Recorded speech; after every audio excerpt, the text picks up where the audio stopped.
నమస్కారం.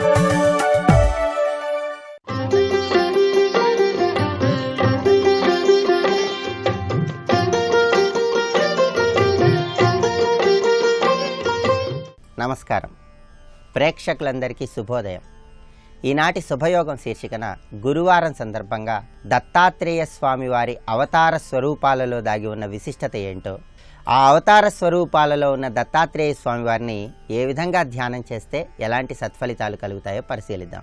దత్తాత్రేయ స్వామి వారు షోడశ అవతార స్వరూపాలలో విరాజిల్లుతూ భక్తులందరినీ అనుగ్రహిస్తున్నారు. ఈ షోడశ అవతార స్వరూపాలలో రెండవ అవతార స్వరూపం అత్రివరదుడు అనే పేరుతో స్వామివారు అనుగ్రహిస్తున్నారు. ఈ అత్రివరదుడు అనే అవతార స్వరూపం వెనుక దాగి ఉన్నటువంటి కథను మనం పరిశీలించినట్లయితే, యోగిరాజ రూపంలో ఉన్నటువంటి దత్తాత్రేయ స్వామివారి రూపాన్ని మనస్సులో నిలుపుకొని అత్రి మహర్షి 100 సంవత్సరాలకు పైగా సమాధి స్థితిలో ఉండి స్వామివారిని ధ్యానం చేస్తూ అలా ఉండిపోయారు. అప్పుడు కార్తీక మాసంలో బహుళ పాడ్యమి తిథి నాడు గురువారం పూట ప్రాతకాలంలో మొదటి జాములో రోహిణీ నక్షత్రం ఉన్న సమయంలో దత్తాత్రేయ స్వామివారు అత్రి మహర్షికి 3 శిరస్సులతో 6 చేతులతో దివ్యమంగళ స్వరూపంతో సాక్షాత్కరించి కోరిన వరాలన్నీ కూడా ప్రసాదించారు. ఈ రూపానికే అత్రివరద అవతారము అనే పేరు ఉన్నట్లుగా మనకి దత్త చరిత్ర తెలియజేస్తోంది. అంటే అత్రి మహర్షిని అనుగ్రహించటానికి దత్తాత్రేయ స్వామివారు 3 శిరస్సులతో 6 చేతులతో సాక్షాత్కరించినటువంటి ఈ అత్రివరద రూపాన్ని మనస్సులో ధ్యానం చేసుకుంటూ స్వామికి నమస్కారం చేసుకున్నట్లయితే దత్తుడి కృపకు చాలా సులభంగా పాత్రులు కావచ్చు. అలాగే దత్తాత్రేయ స్వామివారి షోడశ అవతార స్వరూపాలలో 3వ అవతార స్వరూపం దిగంబర అవధూత అవతార స్వరూపం. ఈ దిగంబర అవధూత అవతార స్వరూపాన్ని దిగంబర అవధూత దత్తుడు అనే పేరుతో మనమందరం ఆరాధిస్తూ ఉంటాం. నేనే నీ దత్తుణ్ణి అంటూ ముద్దులు మూటగట్టేటటువంటి ముఖంతో పసిపిల్లవాడిగా బంగారు మొలతాడుతో దత్తాత్రేయ స్వామివారు కార్తీక మాసం బహుళ విధియ శుక్రవారం నాడు మృగశిర నక్షత్రం ఉన్న సమయంలో సూర్యోదయం అవుతుండగా దిగంబర అవధూత దత్తమూర్తిగా అత్రి దంపతులకు సాక్షాత్కారం ఇచ్చారు. అలా అత్రి దంపతులకు సాక్షాత్కారం ఇచ్చినటువంటి దిగంబర అవధూతకు సంబంధించినటువంటి శ్లోకాన్ని మనం స్మరణ చేసుకున్నట్లయితే దత్తుడి కృపకు చాలా సులభంగా పాత్రులు కావచ్చు. అలాగే దత్తాత్రేయ స్వామివారి షోడశ అవతార స్వరూపాలలో 4వ అవతార స్వరూపం కాలాగ్ని శమనుడు అని దత్తాత్రేయ చరిత్రలో వివరించడం జరిగింది. మార్గశిర మాసంలో పౌర్ణమి తిథి రోజు బుధవారం నాడు అత్రి మహర్షి కన్నుల నుండి ప్రళయ కాలాగ్నిలాగా అతి ఉగ్రమైనటువంటి తేజస్సు ఒకటి బయటకు వచ్చింది. ఆ తేజస్సు అనసూయమాత గర్భంలోకి ప్రవేశించింది.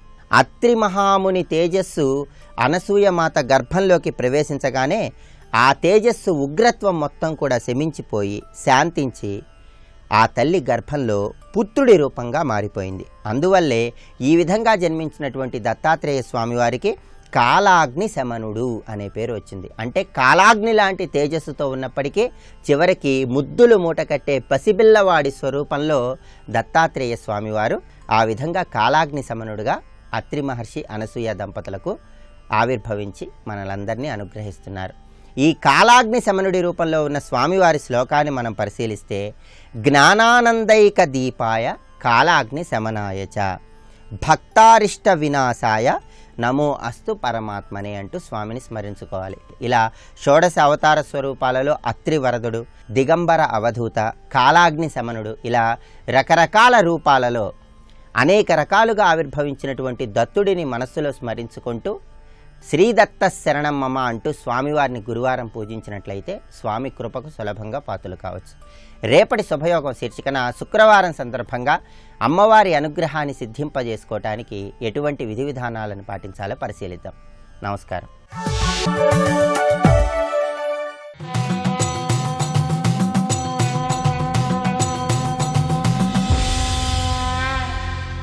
శతక సాహితీ సరస్వతికి నమస్కారం. కలిమిరవంత కల్గునెడ కన్నులు కన్పడవంచు తెల్పరే అలఘు మనీషులవు విబుధులు అక్కట నా దశ చూడని మదింతలపు జనింపలేదనుచు తల్లడమేటికి నైజమే కదా కలుముల రాణికిన్ వలపుగాడవుగావున శ్రీ జనార్దన. ఓ జనార్దన స్వామి, ఓ మహావిష్ణు, కలిమి రవంత కల్గునెడ కన్నులు కన్పడవంచు తెల్పరే అలఘు మనీషులవు విబుధులు. పండితులు, లోకంలో అనుభవజ్ఞులు అందరూ ఏం చెబుతున్నారంటే, కాస్త డబ్బు చేతికి రాగానే ఇక కళ్ళు కనిపించవు, ఆ స్థితిని దాటి ప్రవర్తించాలనంటే చాలా గొప్పవాడు కావాలి అని చెబుతూ ఉంటారు. కాస్త కలిమి కలిగిందంటే ఎవరికైనా ధనం వస్తే చాలు ఇక కళ్ళు కనిపించవు. అటువంటి పరిస్థితిలో నువ్వు నన్ను ఆదుకోవు అని నేను బాధపడితే అర్థమే ఉన్నదయ్యా, ఇది సహజమే కదా. ఎందుకనంటే నైజమే కదా కలుముల రాణికిన్ వలపుగాడవుగావున. నువ్వు ఈ చరాచర సృష్టిలో ఎటువంటి భోగభాగ్యాలు ఎవరికి ప్రసాదించాలన్నా మహాలక్ష్మియే చేస్తుంది. అటువంటి ఆ మహాలక్ష్మి నిన్ను వలచి వరించి నీకు భార్య అయిందయ్యా.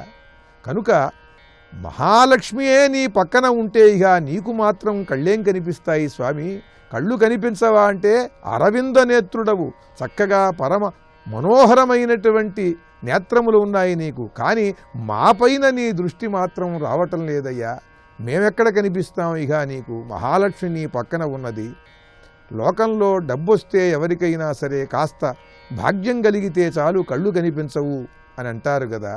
అటువంటిది సకల జనులకు భోగభాగ్యాలను ప్రసాదించే మహాలక్ష్మే వలచి వరిస్తే నీకింకా మేమెక్కడ కనిపిస్తామయ్యా అంటూ ఆ మహావిష్ణువునే చమత్కారముగా నిందాస్తుతితో ఆరాధిస్తూ అద్భుతమైన పద్యరచన చేసి గొప్ప శతకాన్ని మనకు అందించిన విదుషీమణి శ్రీమతి దొంతి రాజరత్నమ్మ గారి జనార్దన శతకంలోని మరి ఒక పద్యం గురించి రేపు ఉదయం తెలుసుకుందాం.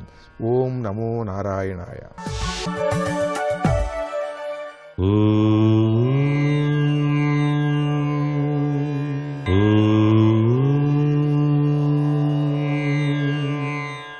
ఓం నమో నారాయణాయ.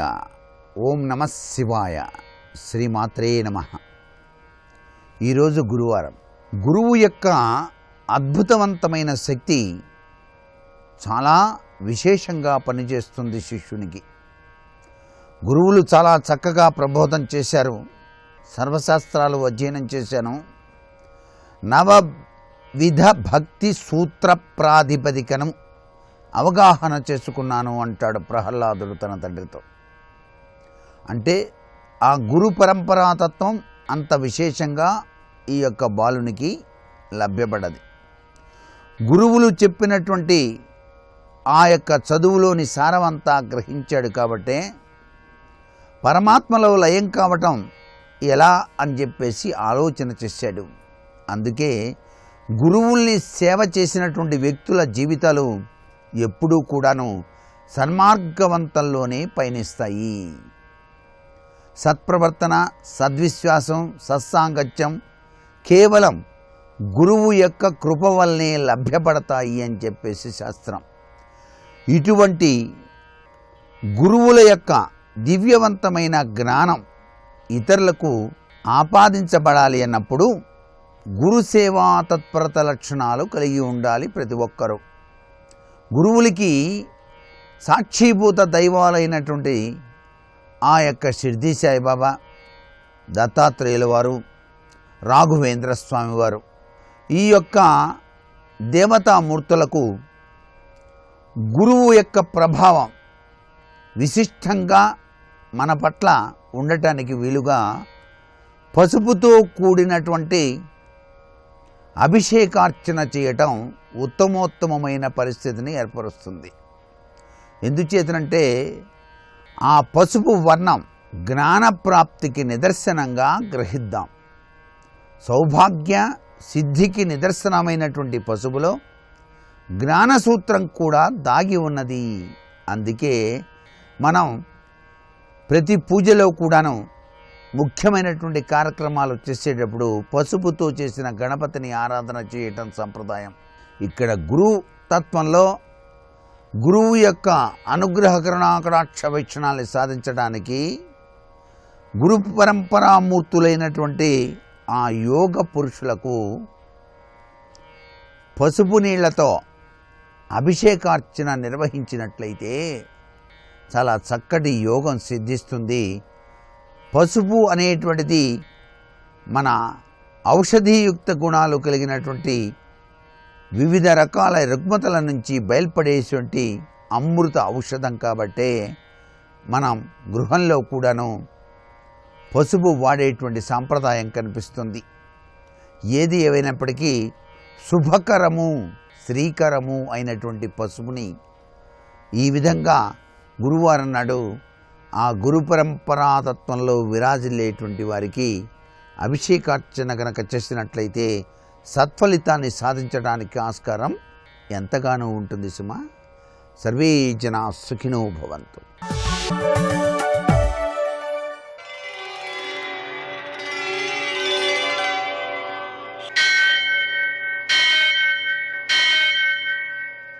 సహస్రశీరుషం దేవం విశ్వాక్షం విశ్వశంభువం విశ్వం నారాయణం దేవమక్షరం పరమం పదం విశ్వతః పరమాం నిత్యం విశ్వం నారాయణగుం హరిం విశ్వమేవేదం పురుషస్తద్విశ్వముపజీవతి పతిం విశ్వస్యాత్మేశ్వరం శాశ్వతం శివమచ్యుతం నారాయణం మహాజ్ఞేయం విశ్వాత్మానం పరాయణం.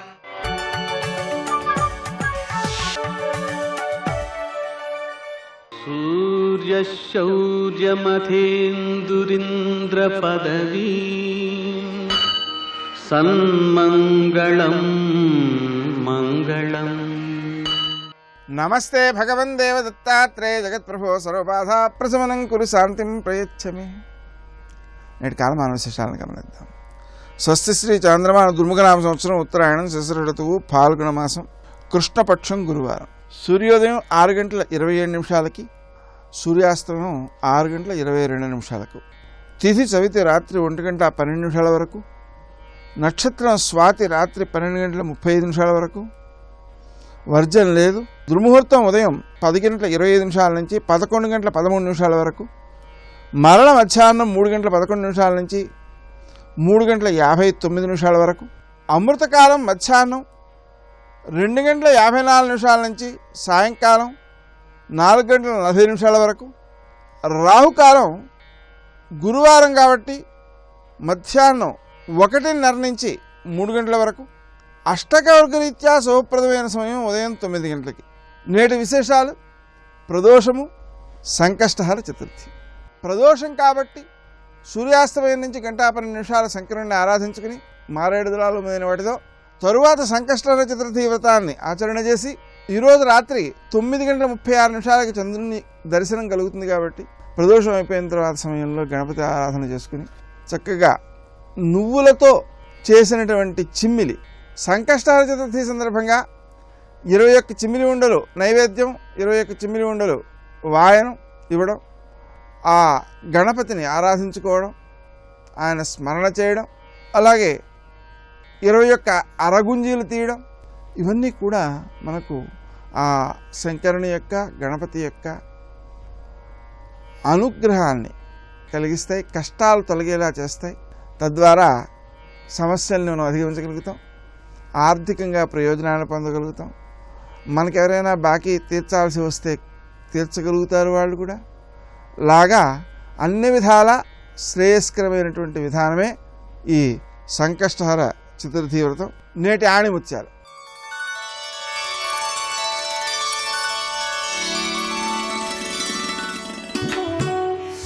అవమానాలను, సంతోషాలను దైవ ప్రసాదాలుగా స్వీకరించాలి. భగవంతుడు ఎంతో అందంగా, అద్భుతంగా సృజించిన జీవితాన్ని నీ అనుమానపుటద్దాలలోంచి చూస్తూ బాధలు కొని తెచ్చుకోకు.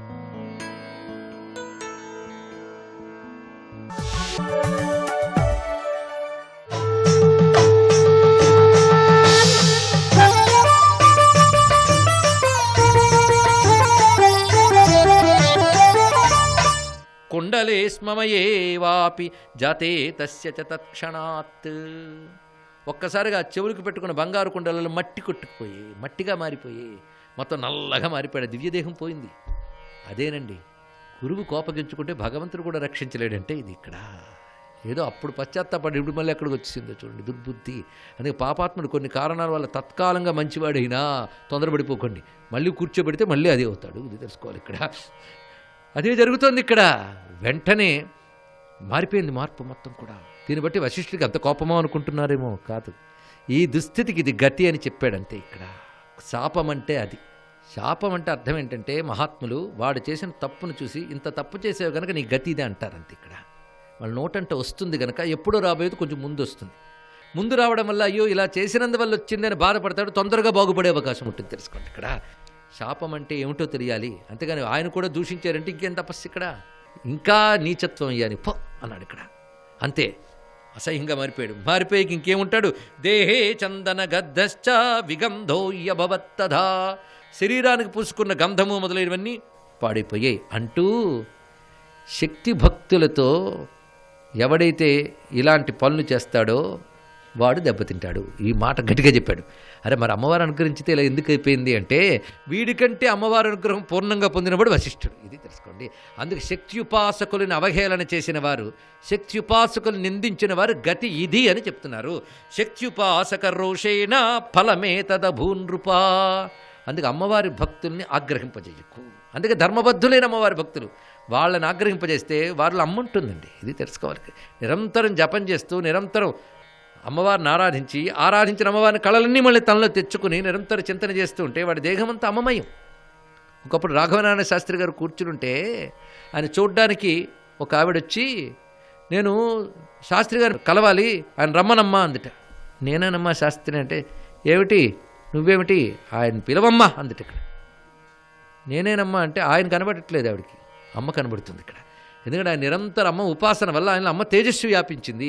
ఆ తల్లి భక్తురాలు అవ్వడం వల్ల ఆయనలో ఉన్న అమ్మని చూసింది. తెలుసుకోండి ఇక్కడ. అవతల అమ్మను చూడాలనే వీడికో సంస్కారం ఉండాలి. ఇవి గ్రహించవలసినది. అందుకే మహానుభావుడైన వశిష్ఠుడు సామాన్యుడు కాడు గనక. ఎందుకంటే తస్మా శ్రీశక్తి భక్తో హి నావమాన్య కదాచన. అందుకే శక్తి భక్తుల్ని ఎప్పుడు అవమానించరాదు. ఇది తెలుసుకోవయ్యా జనమేజయ. గాయత్రీ జపనిష్టోహి వశిష్ఠో మునిసత్తమ. త్రిపుర అన్న త్రిపద అన్న గాయత్రీ జపనిష్ఠుడైన వశిష్ఠుడు వారిని ఇలా అవమానించినందుకు అది నింద్యమైన దేహాన్ని పొంది త్రిశంకుడు ఇంకా చేసేది లేక సిగ్గుపడి తల వంచుకొని ఇంకా రాజ్యార్హత లేదు. అలాగో వనంలోకి వచ్చేసాడు. ఆ వనంలో కూడా మునివాసాల దగ్గర తిరగకుండా అసహ్యకరంగా కూడని చోట్లలో తిరుగుతూ కాలక్షేపం చేస్తున్నాడు. అలా ఉన్నాడు త్రిశంకుడు. ఈ లోపల విశ్వామిత్రుల వారు తపస్సు పూర్తి చేసుకుని వాళ్ళ ఇంటికి వెళ్ళాడు. వెళ్ళగానే వాళ్ళ భార్య వాళ్ళందరూ ఉన్నారు. అప్పుడు అంటున్నాడు, నేను తపస్సులో ఉన్నప్పుడు చాలా దూరం వెళ్ళి తపస్సు చేశాను. భయంకరమైన కరువు వచ్చింది. ఈ కరువుని తట్టుకోవడం మహా కష్టమైంది. నువ్వెలా తట్టుకున్నావు అని అడిగాడండి. ఇక్కడ గొప్ప విషయం అడిగాడు. నేను ఆ కరువు సమయంలో ఆకలి తట్టుకోలేక అక్కడెక్కడో ఊరికి చివర ఉన్న పాకల దగ్గరికి వెళ్ళాను. ఆకలి నకనకలాడుతుంది. ఆ ఇంట్లో ఏదైనా ఆహారం దొరుకుతుందని దొంగలా దూరేనా చీకట్లో. ఒక్కడు గుర్తుపెట్టుకో, ఆకలితో చచ్చిపోతే నరకాలకు పోతారు. అదొకటి ఉన్నది ఇక్కడ. గొప్ప మాట చెప్పాడు. ఆకలితో చచ్చిపోకూడదు, యోగంతో కావాలి. యోగం చేయాలంటే ఆకలితో ఉంటే యోగం ఎక్కడ? ఆహారం ఏదీ దొరకలేదు, అప్పుడు వచ్చాను అంతే. అందుకని ఇది బాగుంది తినాలని నేను రాలేదు, ప్రాణం కాపాడుకోవడానికి వచ్చాను కానీ రుచి కోసం రాలేదు. చూడండి, దీనిని ఆపద్ధర్మం అంటారు ఇక్కడ. ఈ ఆపద కనుక తింటున్నాను, ప్రాణం రక్షించుకోవడం కోసం. అయితే ప్రాణం రక్షించుకోవడం కోసం తినరాని తింటే పాపం రాదా అంటావేమో, వస్తుంది. కానీ ఇది చేసేనని చెప్పి మళ్ళీ నేను ప్రాయశ్చిత్తం చేసుకుంటాను. ప్రాయశ్చిత్తం అంటే తెలుసు కనుక తప్పనిసరి అయి తినకూడదు. తింటే ఆ దోషం ప్రాయశ్చిత్తం వల్ల పోతుంది. ఇది తెలుసుకోవాలి ఇక్కడ. ఈ గొప్ప మాట చెప్పాడు ఇక్కడ. ఆ ప్రాయశ్చిత్తం నేను చేసుకుంటాను, కానీ ఇప్పుడు నేను అంటున్నాను నేను తినను, నువ్వు ఇవ్వన్నాడు. ఇందాక నేను రాకుండా తీసుకోబోయావు అంటే ఎవరూ లేరు, సిగ్గు దాంతో తీసుకోబోయాను. ఇప్పుడు నీకు విషయం తెలిసింది, ఇవ్వు. ఇప్పుడు ఎందుకు ఇమ్మంటున్నావు అంటే నీకు చెప్పకుండా తీస్తే 2 దోషాలు వచ్చేవి. తినరానివి తినడం, దొంగతనం చేయడం. 2 కోసం ప్రాయశ్చిత్తం చేసుకోవాల్సి వచ్చింది. ఇప్పుడు నీకు తెలిసిపోయింది కనుక నాకు దొంగతన దోషం ఉండదు, ఇచ్చే. ఒక దోషం పోయింది, కొంచెం ప్రాయశ్చిత్తంతో పోతుంది. తెలుసుకోండి ఇక్కడ. ఎంత బాగా అడిగాడు ఇక్కడ. అలా తిన్నాను. తర్వాత మళ్ళీ నేను స్నానం చేసి ప్రాయశ్చిత్తం చేసుకుని జపం తపం చేసుకుని శుద్ధుడినై మళ్ళీ తపస్సు చేసుకుని ఇప్పుడు సెట్ అయిపోయింది, అంతా వచ్చాను. నువ్వెలా బ్రతికావు అని అన్నాడు ఇక్కడ. బ్రతికితే సత్యవ్రతుడైన రాజు మమ్మల్ని కనిపెట్టుకు భోజనం పెట్టేవాడయ్యా, వాడి వల్ల మేము బ్రతుకోం అని చెప్తే ఎక్కడున్నాడు ఇప్పుడు? ఏమో నాకు తెలియదు. వాకప్ చేశాడు ఎక్కడున్నాడని. అతను త్రిశంకువే రాజ్యపాలన చేసి మళ్ళీ భ్రష్టుడేలా వచ్చాడు అన్న విషయం చెప్పగానే నా భార్యకి భోజనం పెట్టడం వల్ల శాపానికి గురయ్యాడే, నా కారణమే అందులో ఉంది గనక అతన్ని నేను ఉద్ధరించాలి అని బయలుదేరాడు. విశ్వామిత్రుడు త్రిశంకువున్న చోటు వెతుక్కుంటూ వెళ్ళాడండి. ఇంతవరకు చూసారా, విన్న కథలకి ఉన్న కథకి ఎంత తేడా ఉందో. హరిశ్చంద్రుని వృత్తాంతం ఆశ్చర్యం ఏంటంటే వేదముల యందు కూడా కనబడుతున్నది. అక్కడ చెప్పే విధానాలు చాలా చమత్కారంగా ఉంటాయి. అయితే హరిశ్చంద్రుడికి ముందు వేదాలు ఉన్నాయా, హరిశ్చంద్రుడి తర్వాత వేదాలు ఉన్నాయని ప్రశ్న వేయడానికి లేదు. ఎందుకంటే వేదములు అనంతకాల సంబంధమైన రచనలు చేస్తుంటాయి కనుక రానున్న దివ్య చక్రవర్తుల కథలు కూడా వేదంలో చెప్పబడుతుంది. ఆ మాటకొస్తే రామునికి ముందే రామకథ వేదంలో ఉన్నట్లుగా ప్రమాణములు. అది వేదం యొక్క అపౌరుషేయాన్ని చెప్పేవారు దానికి అర్థం చేసుకోగలరు. అంతేకాదు వేదమునందు హరిశ్చంద్ర కథలో మనకి అంతరిక్షంలోకి సంబంధించిన ఒకానొక జ్యోతిర్తత్వాన్ని కథగా చెప్పడం కూడా జరిగింది. అంటే హరిశ్చంద్ర వృత్తాంతంలో జ్యోతిర్విజ్ఞానానికి సంబంధించిన అంశం ఏదో ఉంది అనేది కూడా సంకేతంగా గ్రహించవచ్చు. ఇక్కడ హరిశ్చంద్ర అనే శబ్దముల్లో కూడాను ఇవి తర్వాత మనం వ్యాఖ్యానించుకోవచ్చు. ఇలా వివిధ స్థలముల్లో ఉన్నటువంటి విషయములు తీసుకుని విశ్వనాథ సత్యనారాయణ గారు కావ్య వేద హరిశ్చంద్ర అని ఒక అత్యద్భుతమైన పరిశోధనాత్మకమైన గ్రంథం రచించారు. అక్కడతో ఆగకుండా 2 నాటకాలు రాశారు ఆయన, పౌరాణిక నాటకాలు. కావ్య హరిశ్చంద్ర, వేద హరిశ్చంద్ర అని. వేదముల్లో ఉన్నటువంటి హరిశ్చంద్ర వృత్తాంతాన్ని, కావ్యముల్లో ఉన్న హరిశ్చంద్ర వృత్తాంతాన్ని అత్యద్భుతమైన నాటకాలు రచించారు. ఎందుకంటే హరిశ్చంద్ర వృత్తాంతం మనకి ఎంత ఆనందం కలిగిస్తుందో అదేవిధంగా కొన్ని సందేహాలు కూడా కలుగుతుంటాయి. ఎక్కడైతే లోతైన జ్ఞానం ఉంటుందో అక్కడ కొంచెం అయోమయం రావడం సహజం. ఈ అయోమయాలు వెంటనే వాళ్ళ ఉత్తమ వ్యక్తిత్వాన్ని మనం శంకించేటట్టు ఉండకూడదు. మనం వాటిని ఎలా సమన్వయించుకోవాలి, ఎలా అర్థం చేసుకోవాలి చెప్పాలి. దానికి ఋషితుల్యులైన విశ్వనాథ వారు చాలా అత్యద్భుతంగా వ్యాఖ్యానం చేస్తూ నాటకాల్లో అందించారు. ఈ మధ్యలో హరిశ్చంద్రుడు తన తండ్రి అయిన త్రిశంకువుకి ఇలాంటి దుస్థితి ఏర్పడిందని తెలుసుకుని వెంటనే అమాత్యుల్ని పెద్దల్ని పంపించాడు. ఎందుకంటే చిన్నపిల్లడిగా ఇతను ఉన్నవాడు, ఆయనకంటే చిన్నవాడు కనుక ఈయన వెళ్ళడం కాదు, పెద్దల్ని పంపించాడు, అమాత్యుల్ని మంత్రుల్ని పంపించాడు. నాన్నని దయచేసి రాజ్యానికి రమ్మనండి, ఆయన మేము చూసుకుంటాం. అంతేకాదు నేను గురువు పాదాల మీద పడి ప్రాధేయపడి క్షమించమని వేడుకుని తిరిగి శాపం నుంచి విమోచనానికి కూడా ప్రయత్నిస్తాను. ఎంత చక్కగా చెప్పాడు. మోచయిష్యామి తం శాపాన్ నృపం కమలలోచని ఉపకారకృతోయేన. ఈ విధంగా నేను శాపం పోగొట్టే ప్రయత్నం కూడా చేస్తాను అని చెప్పినప్పటికీ కూడా ఈ దేహంతో నేను అయోధ్య రాలేను అన్నాడు ఆయన ఇక్కడ. ఎందుకంటే ఇది అన్ని విధాల నీచమైన దేహం నాకు లభించింది, పాపం చేత వచ్చినటువంటి దేహం, అందుకే నేను రాలేను, నేను ఇక్కడే ఉంటానని ఆయన పంతం పట్టి అక్కడ వెలుపల ఉన్నటువంటి ప్రాంతాల్లో తిరుగుతున్నాడు. అటు అరణ్యంలోకి వెళ్ళలేక ఇటు నగరంలోకి ప్రవేశించలేక ఆయన ఉత్తమ ప్రాంతాల్లోకి వెళ్ళలేని దేహంతో జుగుప్సాభావంతో ఉన్నటువంటి వాడై ఉన్న స్థితిలో కృతజ్ఞతతో అతడి స్థితిని తెలుసుకుని విశ్వామిత్రుల వారు ఆయన వద్దకు వెళ్ళారు. వెళ్ళి అడిగాడు, ఏనాయనా అసలు సమస్య ఏమిటి? నువ్వు ఒకప్పుడు శాపగ్రస్తుడివయ్యో, మళ్ళీ తిరిగి గొప్పవాడివయ్యో అని విన్నాం. నువ్వు శాపగ్రస్తుడివై తిరుగుతున్నప్పుడే అక్కడ నా భార్యని, నా కుటుంబాన్ని పోషించడానికి నువ్వు ప్రయత్నం చేసావు. అప్పుడు ఆ తర్వాత మళ్ళీ శుద్ధుడివే వెళ్ళావు, మళ్ళీ శాపగ్రస్తుడివయ్యో. ఈసారి ఈ శాపగ్రస్త స్థితికి కారణం ఏమిటి అని అడిగితే ఉన్నట్టు చెప్పాడు. నా గురువుతో నేను ఇలా అన్నాను, ఏం పెద్ద కోరిక ఏం కోరలేదు, ఈ శరీరంతో స్వర్గాలకు వెళ్ళాలనుకున్నాను అంతే. మా గురువు కాదన్నాడు. దానికి తోడు చాలా విషయాలు చెప్పాడు ఇక్కడ. చూడండి, దేహాత్మభ్రాంతి అంత గొప్పగా ఉన్నదో. జీవుడు అనుభవిస్తాడే, శరీరం అనుభవిస్తుందా? వశిష్ఠుడు చెప్పింది వీడికి అర్థం కాలేదు.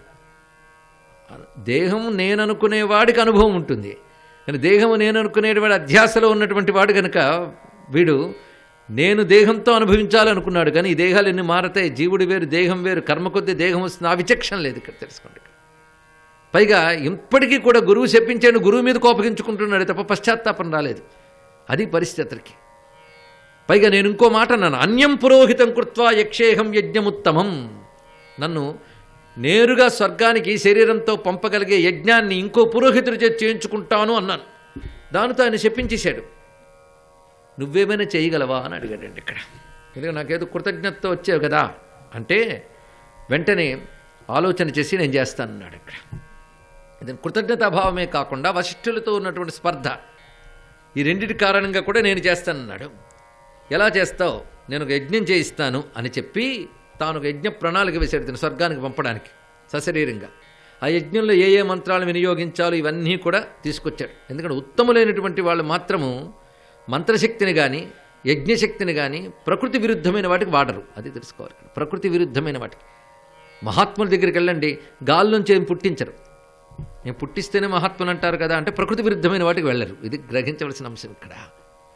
ఇందులో ఉన్నటువంటి అంశం అది. ఇక్కడ ప్రకృతికి విరుద్ధంగా పుట్టించిన వాళ్ళని భగవచ్చక్తి అనరు, తపశ్శక్తి అనరు. సర్వం శ్రీకృష్ణ చరణారవిందార్పణమస్తు. స్వస్తి.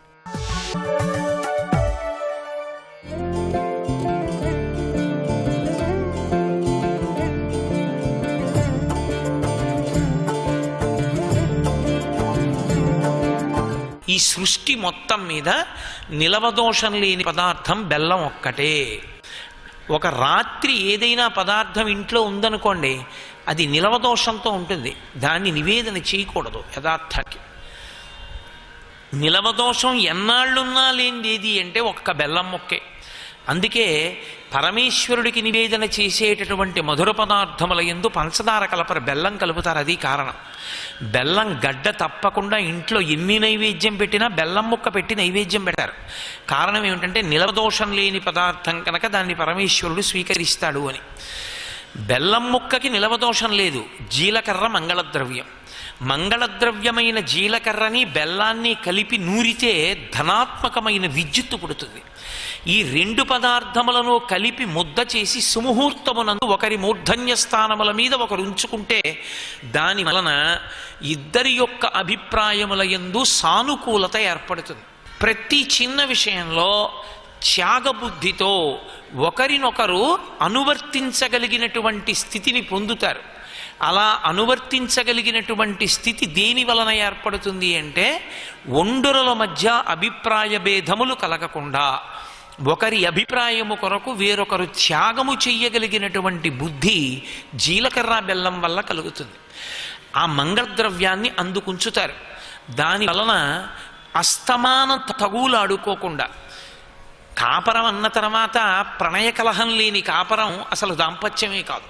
ఎప్పుడో అప్పుడేదో చిన్న దెబ్బలాట వస్తుంది, కానీ వాళ్ళిద్దరే మాట్లాడుకోవాలి. దెబ్బలాట ఎందుకు రావాలంటే ఎప్పుడెప్పుడు ఏ వంక పెట్టుకుని మాట్లాడదామా అని ఎదురు చూడ్డానికి రావాలి తప్ప మాటలు మానేసి మూతి ముడుచు కూర్చుని పుట్టింటికి ఆవిడ ఈయనింటికి ఈయన వెళ్ళిపోవడానికి రాకూడదు. అటువంటి ప్రమాదం రాకూడదని జీలకర్ర బెల్లం పెట్టిస్తారు. అటువంటి దాంపత్యంలో వచ్చేటటువంటి ఎటువంటి వైక్లభ్యాన్నైనా ఎలా భరించాలో ఎలా దిద్దుకున్నారో మనకి శ్రీరామాయణ మహాకావ్యం చూపిస్తుంది. అహల్య అని ఒక మహాపతివ్రత, ఒక మహాతల్లి. ఆవిడ ఒక ప్రత్యేకమైన కారణం చేత చతుర్ముఖ బ్రహ్మగారి చేత సృష్టింపబడింది. ఒకనకొకప్పుడు నరనారాయణులు తపస్సు చేస్తుంటే అప్సరోగణం అంతా వెళ్ళి వాళ్ళ యొక్క తపోనిష్టని భంగం చేసే ప్రయత్నం చేసింది. ఇంత అందగత్తెలం వచ్చాం, మేము తపోనిష్ట భంగం చేయగలమని ప్రయత్నం చేస్తున్నారు, వీళ్లకన్నా అందగత్తెని నేను సృజించగలనని శ్రీ మహావిష్ణువు తన తొడ మీద ఇలా అన్నారు. ఆయన యొక్క తొడలోంచి ఒక స్త్రీ ఉద్భవించింది. ఊరువులలోంచి ఉద్భవించింది కాబట్టి ఆమె పేరు ఊర్వశి. ఆమె మహాసౌందర్య రాశి. ఆమె సౌందర్యాన్ని చూసి అందరూ అన్నారు, బ్రహ్మగారి దగ్గరికి వెళ్ళి నువ్వు ఇంత సృష్టి చేశావు, ఇంత సృష్టిలో ఊర్వశి లాంటి అందగత్తెని సృష్టించలేకపోయావు. అదే శ్రీ మహావిష్ణువు తొడ మీద ఇలా చెయ్యి వేస్తే ఆయన తొడలలోంచి అంత అందగత్తె పుట్టింది, నువ్వు అలా చేయగలిగావా అని అడిగారు. బ్రహ్మగారికి పౌరుషం వచ్చింది. నేను కూడా ఒక అపురూపమైనటువంటి సౌందర్య రాశిని సృష్టి చేస్తానన్నాడు. అంత గొప్ప సౌందర్య రాశిని సృష్టించాడు. ఆమె అహల్య. ఇప్పుడు ఆ అహల్యని పెంచి పెద్ద చేసేవాడు కావాలి. ఇంద్రియములను నిగ్రహించుకుని ఉన్నవాడు, విచలితుడు కానివాడు, ఆ పిల్లని పెంచి పెద్ద చెయ్యగలిగినటువంటి వాడు, అపారమైనటువంటి తపోనిష్టా గరిష్ఠుడు ఎవరిని వెతికాడు? గౌతమ మహర్షి. ఆయన్ని పిలిచి పిల్లని అప్పచెప్పాడు. అప్పచెప్పి పిల్లని పెంచి పెద్ద చేయవయ్యా అన్నాడు. ఆ పిల్ల పెరిగి పెద్దదవుతుంటే దేవేంద్రాదులు కూడా ఆమెని మోహించారు. ఎలాగైనా ఆమెని చేపట్టాలి అని కోరుకున్నారు. ఆమె యవ్వనంలోకి వచ్చింది. ఈమె యవ్వనంలోకి వచ్చింది. ఇప్పుడు ఈమెకి వివాహం చెయ్యాలి. ఆ కర్తవ్యం ఆమె తండ్రిది. కనుక ఇప్పుడు ఈ అహల్యని తీసుకెళ్లి చతుర్ముఖ బ్రహ్మగారికి అప్పచెప్పాడు. అప్పచెప్పి ఈమెకి యోగ్యమైన వరుణ్ణి చూసి వివాహం చెయ్యి, ఎందుచేతనంటే ఆమె యవ్వనంలోకి వచ్చింది అని చెప్పాడు. చెప్పి గౌతముడు బయలుదేరబోతుంటే ఉండమన్నాడు బ్రహ్మగారు. ఇంద్రాది దేవతలందరూ వచ్చారు. ఈ పిల్లని మాకి మేము స్వీకరిస్తామన్నారు. ఆ పిల్ల కూడా చూసింది అందరినీ. బ్రహ్మగారు అన్నాడు, బ్రహ్మగారికి తపస్సు అంటే ప్రీతి, యోగ్యమైన వరుణ్ణి నిర్ణయం చేస్తే తప్ప ఈ పిల్లని ఇవ్వకూడదు. ఆయన అన్నాడు, ఎవరు తొందరగా భూప్రదక్షిణం చేసి వస్తారో వాళ్ళకి ఈ పిల్లని ఇస్తానన్నాడు. దేవతలు ఋషులు అందరూ తమ తమ వాహనాల మీద యోగశక్తితోటి బయలుదేరి భూప్రదక్షిణానికి వెళ్ళారు. గౌతమ మహర్షి అక్కడే ఉన్నాడు. ఏమి నువ్వు వెళ్ళవా భూప్రదక్షిణానికి అని అడిగారు. గౌతమ మహర్షి అన్నాడు, భూప్రదక్షిణం చెయ్యడానికి భూమికి ప్రదక్షిణం చెయ్యక్కర్లేదు. అదిగో బ్రహ్మలోకంలో ఎదురుగుండా కామధేను ఉంది, ఆవు. ఒక ఆవుకి ప్రదక్షిణం చేస్తే భూప్రదక్షిణం చేసేసినట్టే. అందుకని నేను ఆ గోవుకి ప్రదక్షిణం చేస్తానని ఒక 2 మాటలు ప్రదక్షిణం చేసి బ్రహ్మగారి దగ్గరికి వచ్చాడు. ఆయన వచ్చిన చాలాసేపటికి దేవతలు వచ్చారు. మీరు 1 మాట ప్రదక్షిణం చేసి వచ్చారు, ఇతను 2 మాటలు భూప్రదక్షిణం చేసి నా దగ్గర చాలాసేపటి నుంచి కూర్చున్నాడన్నారు. ఎలా చేశాడని అడిగారు. గోవుకి ప్రదక్షిణం చేశాడు. గోప్రదక్షిణమే భూప్రదక్షిణం. కాబట్టి ఇతనికి పిల్లనిస్తున్నానన్నాడు. మీరు కొంచెం జాగ్రత్తగా ఆ కథని పరిశీలించాలి. ఆ పిల్ల మనసు ఏమిటి అడగలేదు బ్రహ్మగారు. ఆ పిల్లని అంత అందగత్తిని సృజించాడు. తన ఇంట పెంచాడా? పెంచలేదు. ఆడపిల్లని వేరొకరి దగ్గర ఉంచి అక్కడ పెంచాడు. ఆ పిల్ల చాలామందిని చూసింది, పిల్లని చాలామంది చూశారు. ఆమె మనసేమిటి ఇప్పుడు గ్రహించలేదు. తను నిర్ణయం చేసే ముందు ఏకపక్షంగా ఒక్కసారి పిల్లని సంప్రదించి ఉంటే బాగుండుండేది. బ్రహ్మగారు పెళ్ళి అన్న విషయంలో పెద్దలు ఎంత జాగ్రత్తగా ఉండాలో చూపిస్తారు. ఆమె ఇంద్రుణ్ణి చూసింది. ఇంద్రుడి రథం వేరు, ఇంద్రుడి టీవీ వేరు. ఆయన తపస్సుని ఇష్టపడ్డాడు బ్రహ్మగారు. గౌతముడికి ఇచ్చి వివాహం చేశాడు. వివాహం అయిపోయింది. గౌతముడితో కలిసి వెళ్ళిపోయింది అహల్య. వెళ్ళిపోయి ఆయన ఆశ్రమంలో సంతోషంగా ఇద్దరు సాంసారికమైన జీవనం చేస్తున్నారు. మహానుభావుడైనటువంటి గౌతముడు తపోనిష్టలో ఉండి ఆయన లాంటి తపస్సిద్ధి కలిగినటువంటి వ్యక్తి, అటువంటి మహర్షి లోకంలో చాలా తక్కువ ఉంటారు. అటువంటి గౌతమ మహర్షి తపోనిష్టాగరిష్ఠుడై ఉన్నటువంటి కాలంలో ఒకానొకప్పుడు ఇంద్రుడు అహల్య యొక్క ఆశ్రమంలోకి ప్రవేశించాడు. గౌతమ మహర్షి స్నానానికి వెళ్ళారు, నదీ స్నానానికి. లోపలికి వెళ్ళినప్పుడు వచ్చినవాడు ఇంద్రుడు కాదు, గౌతముడి వేషంలో వచ్చాడనో లేకపోతే ఇంద్రుణ్ణి తాను గుర్తుపట్టలేదనో శ్రీరామాయణంలో లేదు. అయితే శ్రీరామాయణంలో చెప్పినంత మాత్రం చేత అది యథార్థమని మీరెలా చెప్పగలరు అంటారేమో. చతుర్ముఖ బ్రహ్మగారి వరం వాల్మీకి మహర్షికి. ఎప్పుడైనా ఆయన రామాయణ రచన చేసేటప్పుడు ఆచమనం చేసి ఘంటం చేత్తో పట్టుకుంటే శ్రీరామాయణంలోని వ్యక్తులే కాదు, వ్యక్తుల మనసులలో ఉన్న అభిప్రాయాలు కూడా ఆయనకి తెలుస్తాయి. ఒక్క వాల్మీకి రామాయణమే అంత ప్రామాణికం. కాబట్టి మనసులోని అభిప్రాయములను కూడా వాల్మీకి కనిపెట్టగలరు. అందుకని వాల్మీకి రామాయణంలో ఇచ్చినటువంటి అహల్య చరిత్ర ఒకరు వేలెత్తి చూపించడానికి వీలు లేని చరిత్ర. కాబట్టి వచ్చినవాడు ఇంద్రుడు అని అహల్యకి తెలుసు. అందుకే మహర్షి ఒక స్పష్టమైన మాట వాడారు. మునివేషం సహస్రాక్షం విజ్ఞాయ రఘునందన అన్నారు.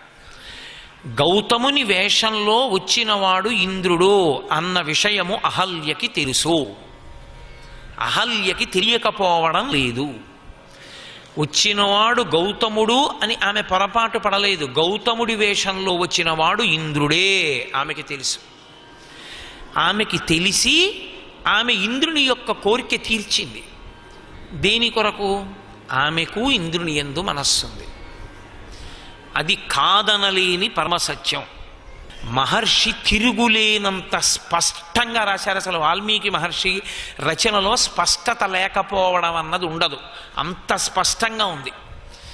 ఆమె ఒక మాట అంది. ఇంద్రుడితో ఆమె రమించిన తర్వాత ఆమె అంది, కృతార్థాస్మి సురశ్రేష్ఠ గచ్చ శీఘ్రమిత ప్రభో అంది.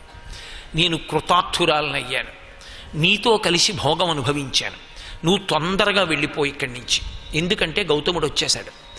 గౌతముడు వచ్చి నిన్ను చూస్తే శపిస్తాడు, నన్ను శపిస్తాడు, వెళ్ళిపో అని. ఆయన అన్నాడు, శుశ్రోణి పరితుష్టోస్మి, ఓ అహల్య, నేను కూడా పరిపూర్ణమైనటువంటి సుఖాన్ని అనుభవించాను కాబట్టి నేను కూడా తొందరగా బయలుదేరిపోతున్నాను. ఇంతకన్నా ప్రబల సాక్ష్యాలు ఇంకొకటి ఉండవు. ఉన్నది ఉన్నట్లు మాట్లాడారు మహర్షి. ఆయనకి ఎవరిని కించపరచాలనేటటువంటి ఉద్దేశ్యం లేదు. ఇంద్రుడు బయటికి ఎడుతున్నాడు, గౌతముడు కుటీరంలోకి వచ్చాడు. చూడగానే త్రికాలవేది మహాతపోనిష్టాగరిష్ఠుడైన ఆయన కనిపెట్టాడు. పొరపాటు జరిగింది, తన భార్య ఇంద్రుడితో వ్యభిచరించింది అని కనిపెట్టాడు. కనిపెట్టి అవతల ఆడదానికి అటువంటి కోరికున్న పురుషుడివి నువ్వెందుకు ఇటువంటి పాపబుద్ధి పొందావు, పైగా దేవేంద్రుడివే. ఆయన తపస్సు భంగం చేయడానికి వెళ్ళాడు, అది వేరు మాట. అయినా చెయ్యకూడని పని చేశావు కాబట్టి పేతతర్వృషణౌ భూమౌ సహస్రాక్షస్య తక్షణాత్ శాపవాక్కు విడిచిపెట్టాడు. శాపవాక్కు విడిచిపెట్టాడంటే తపోభంగం అయిపోయిందని గుర్తు. సర్వం శ్రీ ఉమామహేశ్వర పరబ్రహ్మార్పణమస్తు. స్వస్తి.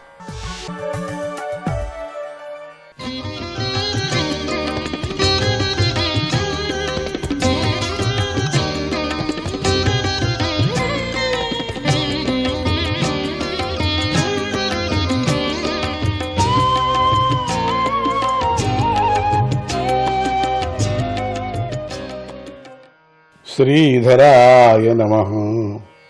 నారదుడు ధర్మరాజుతో మానవ ధర్మాల గురించి చెబుతున్నాడు. జీవనోద్ధారం 4 విధాలుగా ఉన్నది.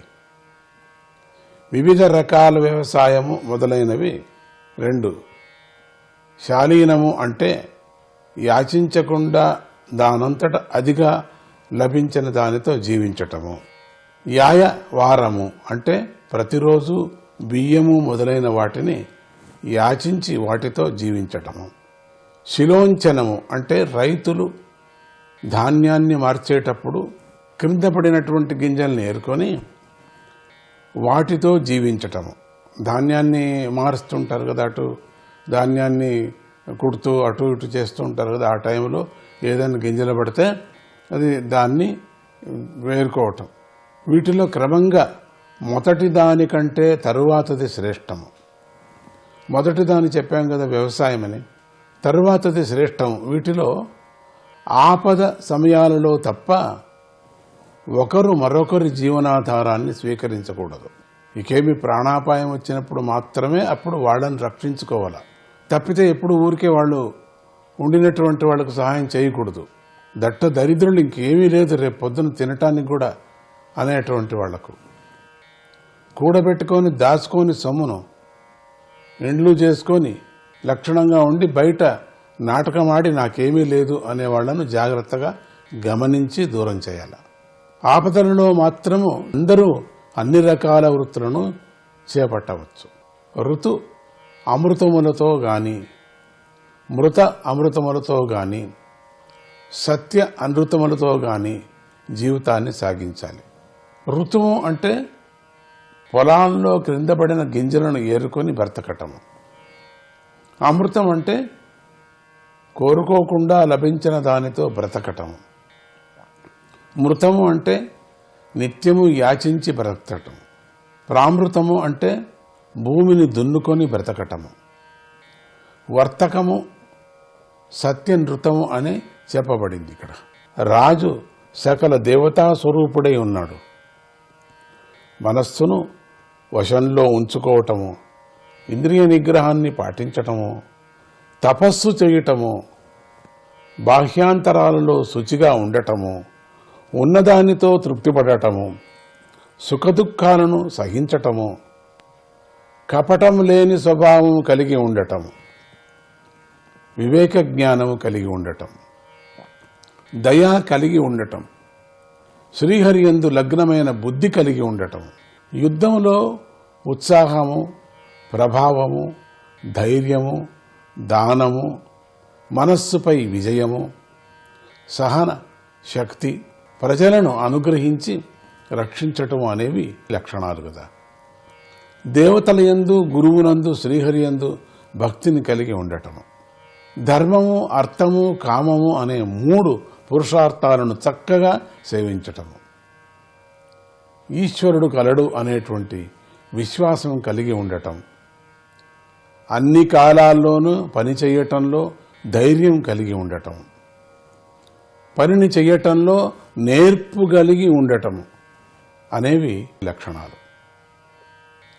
వినయంగా ఉండటము, బాహ్యాంతరాలయందు శుచిగా ఉండటము, యజమానిని మోసగించకుండా సేవించటము, మంత్రములు లేని ఐశ్వర్య ఆరాధనము.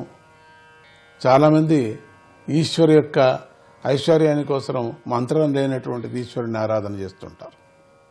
మంత్రం లేనిది ఎంతో అన్ని క్రియలు మాత్రం బాగా తెలుసు, క్రియలంతా చేస్తుంటారు, ఏది మంత్రం లేదు దానికి. ప్రతి క్రియలోనూ కూడా మంత్రం ఉండాల. అది సంభాషణ పరమాత్ముడికి. ఇప్పుడు మనము ఎవరైనా వచ్చినప్పుడు కూర్చొని వడ్డిస్తూ నిదానంగా భోంచేయండి, అదొక మంత్రమే కదా. మధ్యలో ఇంకా కొంచెం కావాలా, అది ఒక మంత్రమే. ఇక నీళ్లు కావాలన్నా అది ఒక మంత్రమే. బాగుందా, రుచిగా ఉంది, అదొక మంత్రమే.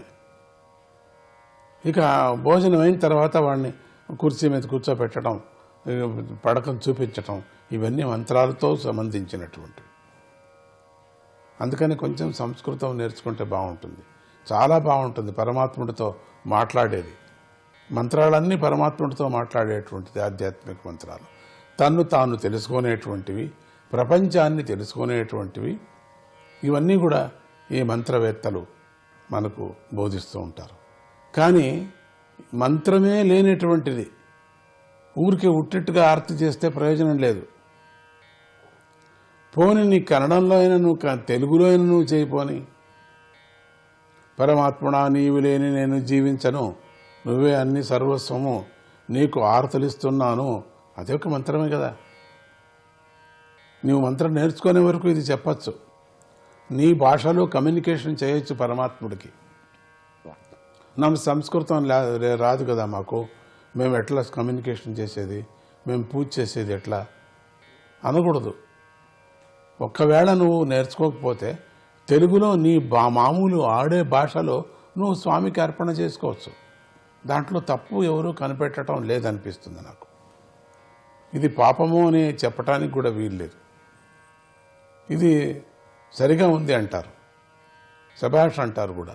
మంత్రములు లేని ఈశ్వర ఆరాధనము, పరధనాన్ని అపహరించకుండా ఉండటము, సత్యము, గోవులను రక్షించటము అనేవి ఈ మంచి ధైర్యవంతుడి యొక్క మిగతా జనానికి వీళ్ళ యొక్క లక్షణాలు అని చెప్తారు. స్త్రీలకు పతియే దైవం, భర్తను సేవించటము, భర్తకు అనుకూలంగా ఉండటము, భర్త బంధువులను సేవించటము, అన్ని కాలాల్లోనూ భర్త అనుసరిస్తున్న నియమాలను రక్షించటము అనేవి స్త్రీల యొక్క ధర్మాలు. అచ్యుతాయ నమః.